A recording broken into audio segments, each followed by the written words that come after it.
নমস্কার, Rishibani institute of Vedic অ্যাস্ট্রোলজির পক্ষ থেকে স্বাগত জানাই আজকের জ্যোতিষ আলোচনায়। আমি শান্তনু আপনাদের সঙ্গে। আলোচ্য বিষয় 2026 এবং বেশ কিছু কথা। সময় এগিয়ে চলে। এই সদ্যই শুরু হয়েছিল 2025, চোখের সামনে শেষ হয়ে গেল। কালের আবর্তে শুরু হলো 2026। ঝড়ের মতো দ্রুত গতিতে এগিয়ে চলেছে সময়। দিন কাটতে লাগছে না সময়। এই সময়ের মধ্যেই আমরা করে চলেছি প্রচুর কাজ, পেয়ে চলেছি বেশ কিছু বিষয়, আবার হারিয়েও চলেছি বেশ কিছু বিষয়। এই পাওয়া না পাওয়া, হারিয়ে যাওয়া, এর ফলে তৈরি হয় বেশ কিছু সংশয়। 2025-এও আমরা এই ধরনের সংশয় অতিক্রম করেছি। 2026-এও কিন্তু এই ধরনের বেশ কিছু সংশয় রয়েছে। প্রত্যেকটি রাশি, প্রত্যেকটি লগ্নের মানুষ, তাদের জন্য যেমন কিছু পজিটিভিটি সাজানো রয়েছে, ঠিক তেমনভাবেই বেশ কিছু নেগেটিভিটিও কিন্তু সাজানো রয়েছে। যদি বিষয়গুলো কিছুটা আন্দাজ করা যায়, তাহলে কিন্তু পরিকল্পনা করা অনেক বেশি সহজ হয়। যদি আমরা একটা টাইম ফ্রেম ক্রিয়েট করতে পারি, যে টাইম ফ্রেম অনুযায়ী ভালো সময়, খারাপ সময়ের একটা আন্দাজ আমাদের কাছে থাকে, কিছুটা সাবধান তো আমরা হতেই পারি। আর তার জন্যই আজকের আমাদের এই ভিডিওটি। 2026-এর 5টি ভয়, সঙ্গে মিথুন রাশি, কালপুরুষের তৃতীয় রাশি। সবচেয়ে বড় সমস্যা এরা ডিসিশন নেওয়ার আগে ভীষণভাবে দুশ্চিন্তাগ্রস্ত হয়ে পড়ে। কি চাই কি চাই না, এটাকে আইডেন্টিফাই করা মিথুনের জন্য কঠিন হয়ে দাঁড়ায়। কখনো প্রবল আত্মবিশ্বাসে বলীয়ান মিথুন রাশি বা লগ্নের মানুষ, কখনো তারাই কিন্তু ভুগতে শুরু করেন অস্তিত্ব সংকটে। এই মিথুন রাশি বা লগ্নের মানুষ, এদের এই দ্বিমুখিতা, এটাই কিন্তু এদের সবচেয়ে বড় দুর্বলতা। আর এই যে পরিবর্তনশীল মানসিকতা, এটাই এদের সবচেয়ে বড় পাওয়ার। যাই হোক না কেন, 2026 মিথুন শুরু করবেন নিজের ওপরে বক্রী বৃহস্পতির প্রভাব নিয়ে। ফলে কিছু স্ট্রিক্ট স্ট্রং ডিসিশন এটা কিন্তু মিথুন নেবেন, এবং এই স্ট্রিক্ট ডিসিশন মিথুন রাশি বা লগ্নের মানুষদের জীবনকে অনেকটাই পরিবর্তিত করে দেবে। মিথুন রাশি, মিথুন লগ্নের মানুষদের ক্ষেত্রে অর্থনৈতিক সৌভাগ্য, এক্ষেত্রে আমরা উন্নতি দেখতে পাবো। অনেক না পাওয়া বিষয়, সেটা কিন্তু মিথুন পাবেন। কিন্তু তারই সঙ্গে সঙ্গে প্রথম ভয় মিথুনের, শরীর কিন্তু বছরের প্রথম থেকেই কিছুটা খারাপ হতে পারে। রয়েছে অপারেশনের সম্ভাবনাও। একই সঙ্গে বছরের প্রথম দিকেই ফেব্রুয়ারি, মার্চ, এই 2টি মাস বাবার শরীর স্বাস্থ্য নিয়ে বেশ কিছু ভয়, সেটা কিন্তু মিথুনকে ফেস করতে হবে। বাবার শারীরিক অবস্থার অবনতি ঘটার সম্ভাবনা, তার কারণে অর্থনৈতিক প্রেশার, এটাও কিন্তু মিথুনকে ফেস করতে হবে। মিথুন রাশি বা লগ্নের অনেক মানুষ, তারা কিন্তু পিতা কিংবা পিতৃতুল্য কোনো ব্যক্তির শারীরিক অবস্থাজনিত কারণে প্রাণ সংশয় নিয়েও ভয় পেতে পারেন।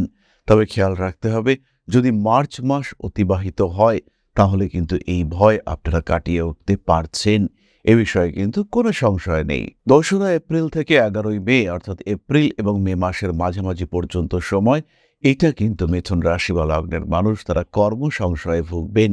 এই সময় কর্ম পরিবর্তনের প্রয়োজনীয়তা তীব্রভাবে সৃষ্টি হবে। বহু মিথুন রাশি বা লগ্নের মানুষ, তারা চাকরি বাকরি ছেড়ে অন্য পেশায় আগ্রহ পোষণ করবেন। স্বনিযুক্তি পেশা হতে পারে, সেটা ব্যবসা হতে পারে, কিন্তু পেশা পরিবর্তনের মানসিকতা এটা মিথুনের ক্ষেত্রে থাকবে, অবশ্যই থাকবে।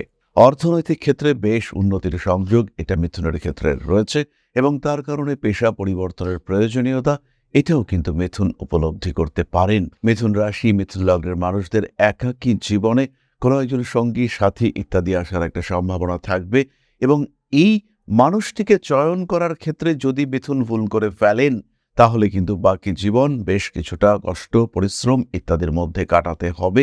আর এই কষ্ট, পরিশ্রম ইত্যাদি থেকেই সৃষ্টি হবে তৃতীয় বা চতুর্থ ভয়।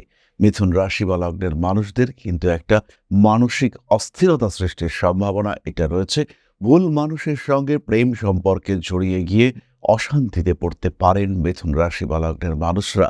না পারছেন সেখান থেকে বেরিয়ে আসতে, না পারছেন সেই সম্পর্ককে ধরে রাখতে, এবং এই পরিস্থিতিগত জটিলতা, এটা কিন্তু আপনাকে ভীষণভাবে ডিস্টার্ব করতে পারে। মানসিক, কার্মিক, সামাজিক, পেশাগত, অর্থনৈতিক প্রত্যেকটি ক্ষেত্রে ডিস্টারবেন্স আসতে পারে। ভয় রয়েছে অর্থনৈতিক সঞ্চয়ের দিক থেকেও। নবম ভাবে রাহুর উপস্থিতি মিথুনকে বেশ অস্থির করে তুলবে, এবং যতক্ষণ পর্যন্ত গুরুচণ্ডাল যোগ অ্যাক্টিভ থাকছে, অর্থাৎ 2রা জুন পর্যন্ত অর্থনৈতিক প্রতারণার শিকার হতে পারেন মিথুন রাশি বা লগ্নের মানুষরা।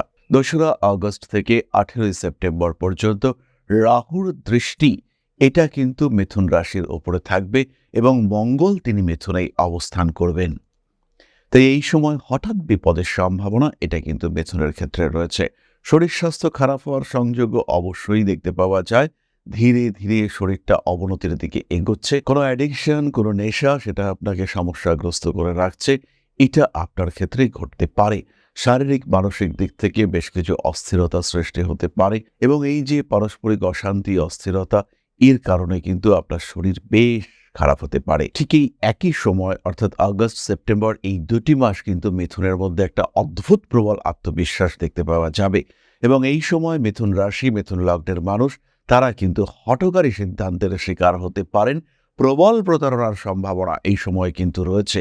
তাই বিজনেসে ইনভেস্ট করতে পারেন, কিন্তু খুব ভালো করে চিন্তাভাবনা করতে হবে ইনভেস্টমেন্টের আগে কোথায় ইনভেস্ট করছেন, কতটা ইনভেস্ট করছেন এবং ব্যবসার পুরো নিখুঁত হিসেব করেই কিন্তু আপনাকে নামতে হবে। অন্যথায় কিন্তু আপনি বেকায়দায় পড়বেন, সমস্যা আসবে জীবনে। বেশ ভালো রকম ঝামেলার মধ্যে জড়িয়ে যাওয়ার সম্ভাবনা সৃষ্টি হতে দেখতে পাওয়া যাবে এবং বছরের একদম শেষে মিথুনের তৃতীয় মঙ্গল কেতু সমন্বয় সৃষ্টি হচ্ছে। নভেম্বর, ডিসেম্বর এই সময় মঙ্গল কেতু সহাবস্থান আমরা দেখতে পাবো। এক্ষেত্রে কিন্তু অর্থনৈতিক সমস্যা, ভুল জায়গায় ইনভেস্ট করা, ট্রেডিং করতে অশান্তি, টাকা পয়সা আটকে যাওয়া, এই ধরনের সমস্যা দেখতে পাওয়া যাবে। আর যখন এই ধরনের সমস্যা আসবেই তখন কিন্তু ভালো রকম অস্থিরতা সৃষ্টি হতে দেখতে পাওয়া যাবে। মিথুন কিন্তু কনফিউজড হয়ে থাকবেন আর এই সময় মিথুনের প্রতারিত হওয়ার সম্ভাবনা সেটাও সৃষ্টি হতে দেখতে পাওয়া যাবে। ভুল সিদ্ধান্ত এটা মারাত্মক হয়ে উঠতে পারে। ব্যবসার ক্ষেত্রে ইনভেস্টমেন্ট, ইনফ্যাক্ট বিয়ের জন্য পাত্র বা পাত্রী সিলেকশনেও কিন্তু গন্ডগোল করে ফেলতে পারেন। এমন কোনো মানুষকে বিয়ে করলেন যে মানুষটার সঙ্গে আপনার অ্যাটাচমেন্টে গন্ডগোল রইল, যে মানুষটার সঙ্গে আপনার বিরাট দূরত্ব সৃষ্টি হলো এবং যে মানুষটাকে নিয়ে আপনি বেশ ভালো রকম সমস্যায় পড়লেন। কোনো একজন মানুষকে আপন করে নিলেন এবং সেই আপন করে নেওয়া মানুষটিকে নিয়ে আপনি ঝঞ্ঝাটে পড়লেন। এটা কিন্তু মিথুনের ক্ষেত্রে হতে পারে আর এটাই কিন্তু মিথুনের জন্য সবচেয়ে বড় ভয়দায়ক বিষয়। মিথুনের জন্য সবচেয়ে বড় জটিলতা এটাই যে মিথুনের জীবনে কিন্তু ভালো রকম অস্থিরতা আসতে পারে আপনার নেওয়া ভুল সিদ্ধান্তের কারণে। এটাই আমি বলবো ২০২৬-এর সবচেয়ে বড় ভয়ের কারণ হতে চলেছে। সিলেকশন, চয়ন, এটাতে যদি মিথুন ভুল করে ফেলেন তাহলে কিন্তু অস্থিরতা অনেকটাই বাড়বে। ইনফ্যাক্ট মিথুন রাশি বা লগ্নের মানুষ তারা যদি ভাইয়ের সঙ্গে বা ভ্রাতৃতুল্য কোনো ব্যক্তির সঙ্গে ব্যবসা এগিয়ে নিয়ে যাওয়ার চেষ্টা করেন, সেখানেও কিন্তু সৃষ্টি হতে পারে সমস্যা, সেখানেও কিন্তু সৃষ্টি হতে পারে অস্থিরতা। সুতরাং মিথুন রাশি বা লগ্নের মানুষদের জন্য প্রচুর পজিটিভিটি থাকলেও বেশ কিছু নেগেটিভিটিও কিন্তু ২০২৬-এ থাকছে। এবার আপনাকে কি করতে হবে সেটা হলো বিষয়। প্রথমে খেয়াল রাখুন নিজের জন্মকুণ্ডলীর উপর। এই বছর আপনাকে মূলত নিয়ন্ত্রণ করবে বৃহস্পতি, রাহু এবং শনি। মুখ্য নিয়ন্ত্রক এই গ্রহগুলি আপনার জন্মকুণ্ডলীতে কোথায় অবস্থিত এবং তাদের স্থিত নক্ষত্র, তারা কোন নক্ষত্রে অবস্থিত, তার সঙ্গে সেই নক্ষত্রের সঙ্গে বর্তমানে শনি, রাহু বা বৃহস্পতি কোন নক্ষত্রে রয়েছে, সেই নক্ষত্রগুলির সম্পর্ক কিরকম, এটা আপনাকে বুঝতে হবে। দশাংশ কুণ্ডলীতে শনি, বৃহস্পতি এবং রাহুর অবস্থান কোথায় সেটাও আপনাকে জানতে হবে এবং তার সঙ্গে সঙ্গে অ্যাজ এ ডেটোনেটর কাজ করবে মঙ্গল গ্রহ। তাই জন্ম কুণ্ডলীতে মঙ্গলের অবস্থান ২০২৬-এ অত্যন্ত গুরুত্বপূর্ণ। তার মধ্যে যদি মঙ্গলের প্রত্যন্তর দশা উপস্থিত হয় সেই ক্ষেত্রটিও কিন্তু আপনাকে খেয়াল রাখতে হবে। কোন সময় সময় মঙ্গলের প্রত্যন্তর দশা আসছে, সেই সময় মঙ্গল কোথায় অবস্থান করে রয়েছে। মঙ্গল কি দ্বাদশে বৃষ রাশিতে, তাহলে একরকম রেজাল্ট। আবার মঙ্গল যদি দ্বিতীয় অবস্থান করে তাহলে কিন্তু আরেক রকম রেজাল্ট পাবেন মিথুন রাশি বা লগ্নের মানুষরা। খেয়াল রাখতে হবে মঙ্গলের অবস্থান কিন্তু ঘটনার গুরুত্বকে নির্দেশ করবে, কিন্তু ঘটনাকে নির্দেশ করবে শনি, রাহু এবং বৃহস্পতি। নবমে রাহু, দশমে শনি, এরা কিন্তু আপনার কার্মিক জীবনকে সম্পূর্ণ নিয়ন্ত্রণ করবার চেষ্টা করবে এবং তার সঙ্গে সঙ্গে আপনার নেওয়া প্রত্যেকটি সিদ্ধান্ত, প্রত্যেকটি চয়ন, সেখানেও কিন্তু রাহুর একটা প্রভাব দেখতে পাওয়া যাবে। তাই আমাদের প্রথম কাজ এই প্রভাবকে নিয়ন্ত্রণ করবার চেষ্টা করা। রাহুর প্রভাবকে নিয়ন্ত্রণ করবার জন্য নিজের জন্মকুণ্ডলীতে বৃহস্পতির বলবত্তা অনুযায়ী আমাদের স্টেপ নিতে হবে।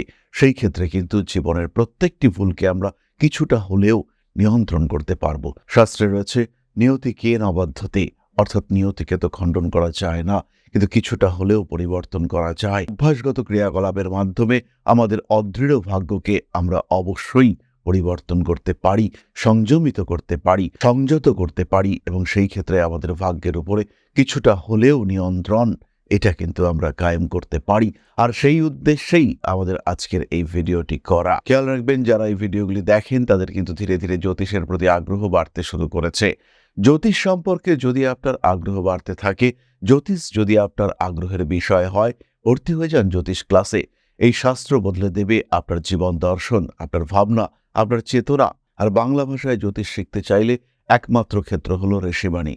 Rishibani institute of Vedic astrology জ্যোতিষ শিক্ষার একমাত্র প্রতিষ্ঠান, জ্যোতিষ শিক্ষার সক্রিয় প্রতিষ্ঠান এবং বাংলা ভাষায় শ্রেষ্ঠ প্রতিষ্ঠান। বেস্ট ফ্যাকাল্টি, সায়েন্টিফিক কারিকুলাম, সঠিক পরীক্ষা ব্যবস্থা, প্রপার রেজিস্ট্রেশন। সুতরাং ঋষিবাণী এক এবং একমাত্র, এখানে কোনো সংশয় নেই। তাহলে এবার আমরা চলে আসবো নাক্ষত্রিক আলোচনা প্রসঙ্গে। প্রথম নক্ষত্র মৃগশীর্ষা। মৃগশীর্ষা নক্ষত্রের প্রথম কাজ হলো সেভিংস। 2026 হলো সঞ্চয়ের বছর। টাকা পয়সা, স্বর্ণ, রৌপ্য ইত্যাদিতে ইনভেস্ট করতে পারেন, জমি জায়গায় ইনভেস্ট করতে পারেন। তবে জমি জায়গায় ইনভেস্ট করবার আগে অবশ্যই পেপারস দেখতে হবে। ওখানেই কিন্তু লুকিয়ে রয়েছে সবচেয়ে বড় ভয়। হাতে টাকা থাকাটাই সবচেয়ে বড় সংশয়ের কারণ। টাকা পয়সা নষ্ট হওয়ার পূর্ণ সম্ভাবনা রয়েছে, আর সেই টাকা যদি নষ্ট করে ফেলেন, পুনরুদ্ধার এটা কিন্তু হবে না। তখন বারবার মনের মধ্যে প্রশ্ন আসবে, কেন ফেললাম টাকা, কেন দিলাম টাকা, কেন ইনভেস্ট করলাম টাকা। কিন্তু এমন জায়গায় ইনভেস্ট করুন যে ক্ষেত্রটি সম্পূর্ণ সিকিউরড, অন্যথায় কিন্তু সমস্যায় পড়বেন এবং প্রবল সমস্যার মধ্যে পড়ার সম্ভাবনা রয়েছে। সেভিংস বাড়ান, মানুষের সঙ্গে অকারণ বন্ধুত্ব, সখ্যতা অ্যাভয়েড করে চলুন। তার সঙ্গে সঙ্গে আগুন ইত্যাদি থেকেও কিছুটা দূরে থাকার চেষ্টা করুন। বিপজ্জনক কাজ এড়িয়ে চলার চেষ্টা করুন। মৃগশীর্ষা, সমস্যা বিরাট কিছু থাকছে না। পরবর্তী নক্ষত্র আর্দ্রা। আর্দ্রা নক্ষত্রের কিন্তু সম্পর্কজনিত ভয় থাকছে। বাবা মা এদের শরীর স্বাস্থ্য নিয়ে অল্প বিস্তর ভয় থাকছে। তার সঙ্গে সঙ্গে প্রতারিত হওয়ার ভয় এটাও কিন্তু অনেকটাই বেশি। কিন্তু মানুষের বুদ্ধির দ্বারা, দুষ্ট বুদ্ধির দ্বারা প্রভাবিত হতে পারেন। এই ক্ষেত্রে কিন্তু অর্থনৈতিক হানির সম্ভাবনা রয়েছে, তাই সাবধান হতে হবে। বড় ইনভেস্টমেন্ট, বড় ভাবনা দরকার নেই, অপেক্ষা করুন সময়ের জন্য। ইনভেস্ট করতেই পারেন, সেটা যেন কোনোভাবেই আপনার সঞ্চিত অর্থ বা আপনার পুঁজিকে নষ্ট না করতে পারে, এই বিষয়টি দেখে আপনারা অবশ্যই ইনভেস্ট করতে পারেন। পরবর্তী নক্ষত্র পুনর্বসু। সন্তানের শরীর স্বাস্থ্য নিয়ে অল্প বিস্তর সংশয় রয়েছে। বছরের প্রথম দিকেই এই সংশয় কিন্তু রয়েছে পুনর্বসুর ক্ষেত্রে। সন্তান কথা শুনছে না, আপনার সঙ্গে মতের অমিল হচ্ছে, দূরত্ব বাড়ছে, এই সমস্যার মধ্যে আপনি পড়তে পারেন। এই অস্থিরতা, এই অশান্তি আপনার জীবনের সৃষ্টি হতে পারে। পুনর্বসু নক্ষত্রের মানুষদের ক্ষেত্রেও কিন্তু ফিনান্সিয়াল স্ট্রেস কিছুটা থাকতে পারে এবং এই ক্ষেত্রে অতিরিক্ত ভরসা, মানুষকে বিশ্বাস করে ব্যবসা ছেড়ে দেওয়া, এখান থেকে কিন্তু ভয় সৃষ্টি হতে পারে। পুনর্বসু নক্ষত্রের মানুষরা যারা বছরের শেষের দিকে প্রেমে পড়বেন, তাদের ক্ষেত্রেও একটু খেয়াল রাখতে হবে, সেখান থেকেও কিন্তু অস্থিরতা সৃষ্টি হতে পারে। তাই প্রেমের জন্য বছরের প্রথম দিকটা যথেষ্ট ভালো, কিন্তু বছরের শেষের দিকে প্রেম, রিলেশনশিপ ইত্যাদি ক্ষেত্র থেকে সমস্যা সৃষ্টি হতে পারে। তাই সাবধানতা, সচেতনতা অবশ্যই অবলম্বন করতে হবে, না হলে কিন্তু সমস্যা সৃষ্টি হতে পারে।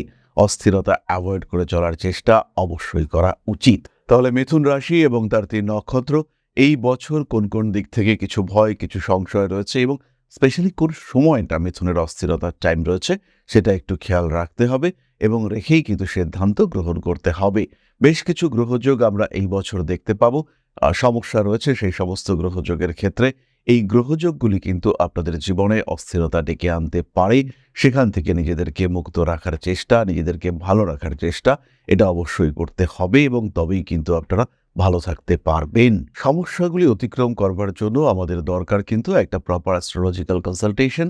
তার জন্য আপনারা সরাসরি সংযুক্ত হতে পারেন ঋষিবাণীর সঙ্গে। নিজের জীবন সম্পর্কেও জানতে চাইলে যুক্ত হতে পারেন আমাদের লাইভ প্রোগ্রামে। প্রত্যেক মঙ্গলবার সন্ধ্যাবেলা আমরা লাইভে থাকি এবং এই লাইভ অনুষ্ঠানে আপনি নিজের সম্পর্কে বিস্তারিত জানতে পারবেন। নিজের বাধা, বিপত্তি, সমস্যা ইত্যাদিও আপনি একটা সাধারণ ধারণা কিন্তু অবশ্যই প্রাপ্ত হবেন। এর সঙ্গে সঙ্গে যারা দৈনিক রাশিফল সম্পর্কে আরেকটু জানতে চান, তারা অবশ্যই আমাদের WhatsApp channel QR code scan করে সংযুক্ত হতে পারেন। তাছাড়া ডেসক্রিপশন বক্সে লিঙ্ক দেওয়া রয়েছে, সেখানেও সংযুক্ত হতে পারেন। আজকের আলোচনা এই পর্যন্তই। সবাই সুস্থ থাকুন, ভালো থাকুন। মা শ্রী শ্রী আদিশক্তির আশীর্বাদ বর্ষিত হোক আপনাদের উপর। সমৃদ্ধ, আরও সমৃদ্ধ হয়ে উঠুক আপনাদের প্রত্যেকের জীবন। জয় মা আদিশক্তি। নমস্কার।